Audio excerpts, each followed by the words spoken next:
student, myself Vinod Panara, and today we discuss some topic of chapter number 1, introduction of BME subject, basic mechanical engineering. So in today lecture we discuss three topic. First, thermodynamic property. Second one, process, path and cycle. And third, some basic law of thermodynamic. So in today lecture, first topic, that is thermodynamic properties. So what do you mean by a thermodynamic property? To define any system, some parameters are required. For example, to define classroom, length, volume, temperature, pressure of classroom, that are the parameter which require to define a particular system. So to define a particular system, some parameter required that are known as thermodynamic properties. So all the thermodynamic property that are classified into two types. First, intensive property, and second, extensive property.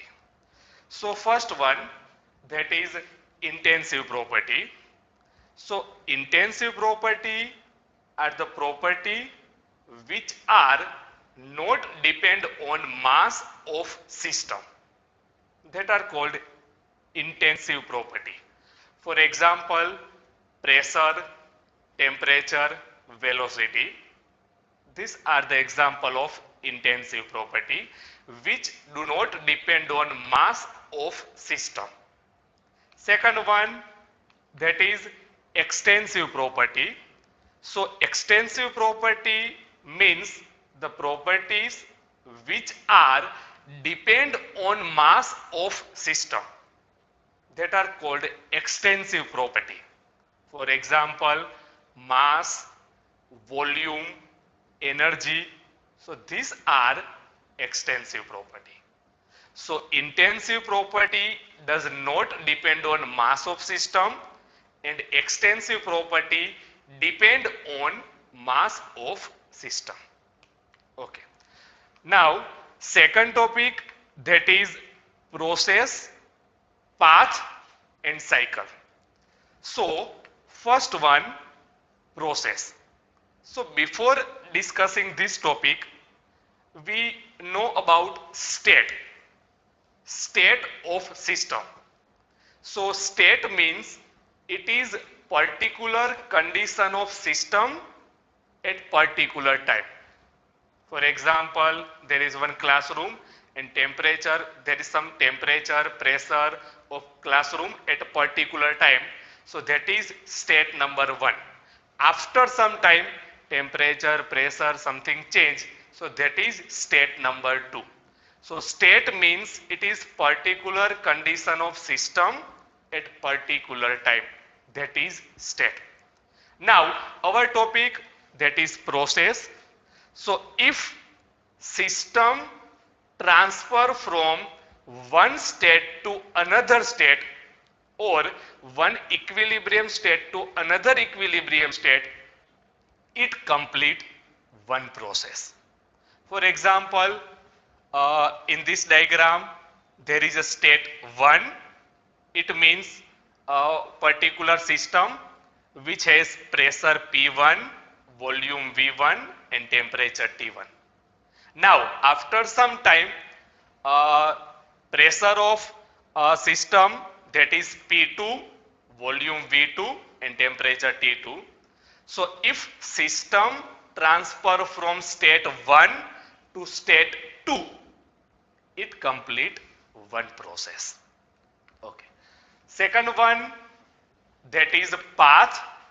So path means a series of equilibrium state through which system pass during process, that is called path of process.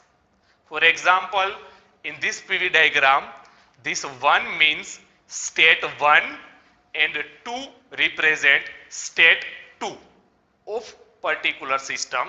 So if system transfer from state 1 to state 2, it is process, but a series of state through which system pass, it is called path. So path means series of equilibrium state through which system pass during process, that is called path. Third one, that is cycle. So if system complete two or more process and return to original state, initial state, that is cycle. Or we can say that if the initial state and final state of system is identical, then it is cycle.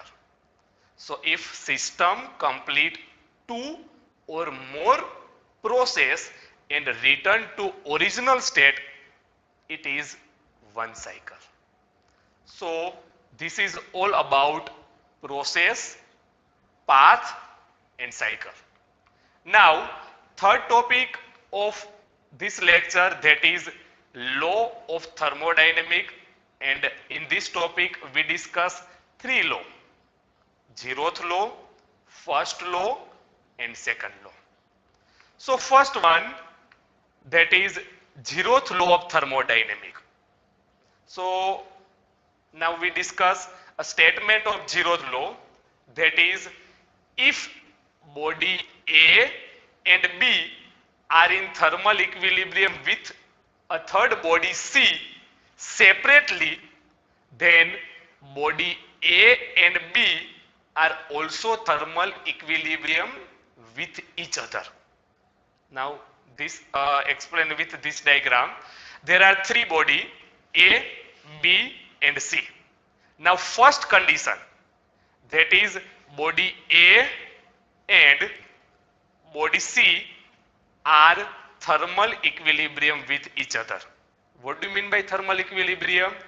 Temperature of body A and temperature of body C equal. That is thermal equilibrium.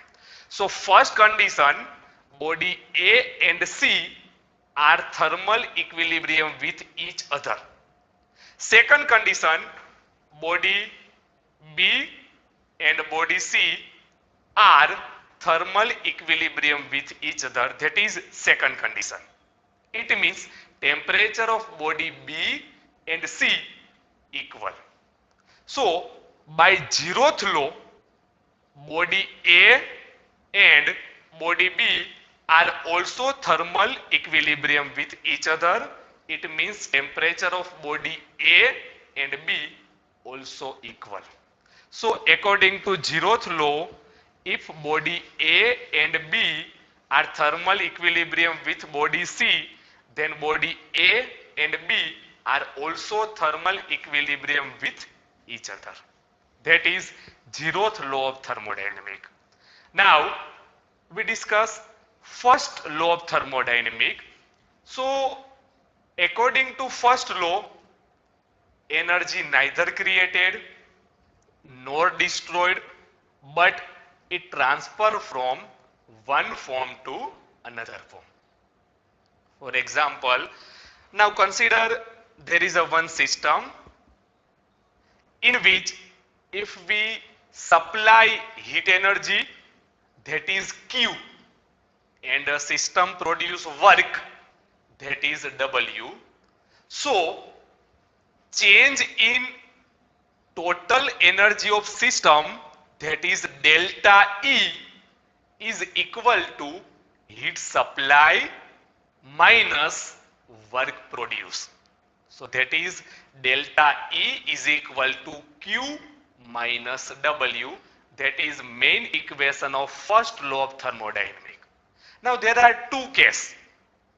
First, if there is a one closed system. So for closed system, change in kinetic energy and change in potential energy, that is zero. So only change in internal energy is done. So in closed system, delta U, that is change in internal energy, delta U is equal to Q minus W. That is for closed system. And second case, for cyclic process, we know that in cyclic process initial state and final state identical, so there is no change in total energy of system.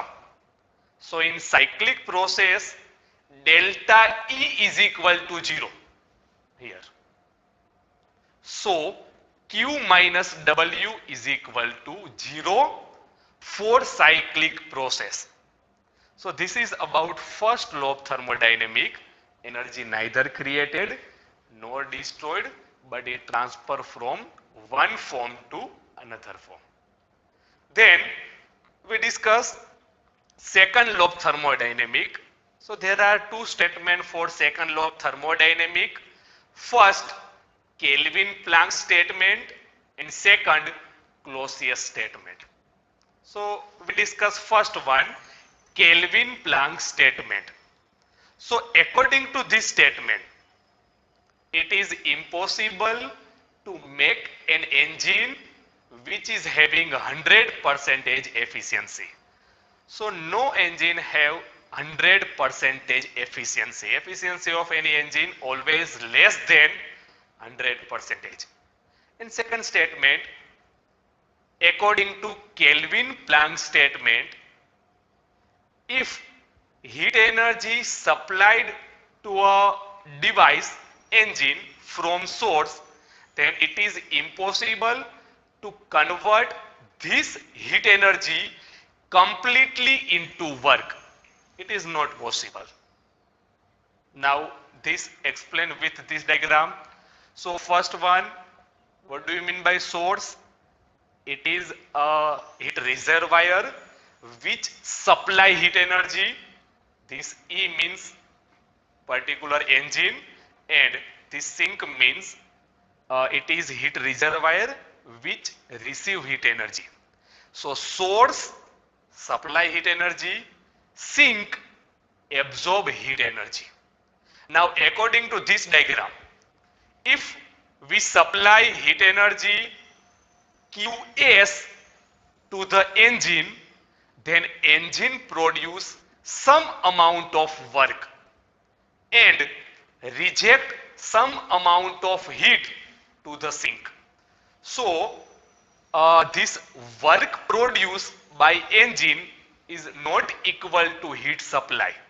It is always less than heat supply. So according to Kelvin-Planck statement, it is impossible to make an engine of 100% efficiency. Okay.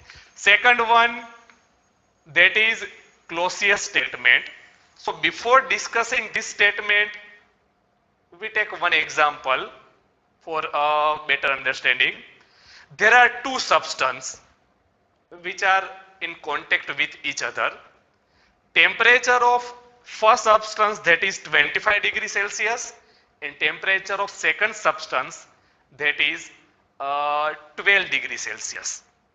So heat energy always transfer from high temperature body to low temperature body.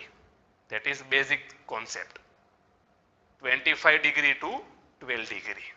So heat energy always transfer from high temperature body to low temperature body. But in refrigerator, heat energy transfer from low temperature to high temperature. It means inside refrigerator space to the atmosphere. How it is possible? It is because of work done supply to the system. Without work done, it is impossible. So according to Clausius statement, it is impossible to transfer heat from low temperature body to high temperature body without work done. It is impossible. Now, in this diagram, this is a high temperature body, this is low temperature body. So, transfer of heat from low temperature to high temperature is possible if work done on the system. Without work done, it is not possible. So this is about Clausius statement. So in second law of thermodynamics, we discuss Kelvin-Planck statement and Clausius statement. So in this lecture, we discuss three topics.